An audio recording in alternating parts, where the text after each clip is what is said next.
ওয়াজার মেলার মধ্যে অনেক মানুষ। আচ্ছা ভাই, আপনি এগুলো কি বিক্রি করেন? ভাই আমি এগুলি আপনি কেক কেক কেক কেক কি হাতে বানাইছেন না মেশিনে বানাইছেন? এটা বেনো না, এটা বাড়িতে তৈরি হয়। এটা 100 টাকা। ওই তো আমার এক বড় ব্যবসায়ী ভাই আছে এখানে। হ্যাঁ ভাই, 100 না, টাকা। না, এখানে।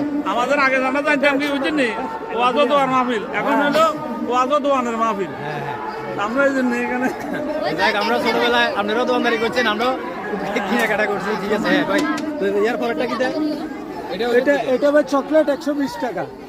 এটা তো এখন আসলে আজকের এখন জন্য, নিতে আমরা তো পারবে। পরবর্তীতে তো আপনাকে পাইবে না। না না, পাবে অর্ডার। আমার ফেসবুক পেজ আছে, জান্নাত ফেসবুক পেজ। আপনি যে কোনো মুহূর্তে কেক লাগবে, 1 পাউন্ড, আধা পাউন্ড, 2 পাউন্ড, জন্মদিন এবং যে কোনো অনুষ্ঠানের কেক পাওয়া যায়। তো ওনার সাথে যোগাযোগ করবেন। ওনার পেজের নাম কি বলেন? আপনার পেজের নাম কি? আমার পেজ না, আমার মেয়ের পেজ, জান্নাত ফেসবুক পেজ। ওইটা ডাবাইলে পাওয়া যাবে। ধন্যবাদ। আছে দেখা যাবো। আপনি যারা নেবেন যোগাযোগ করবেন জান্নাত ফেসবুক পেজে।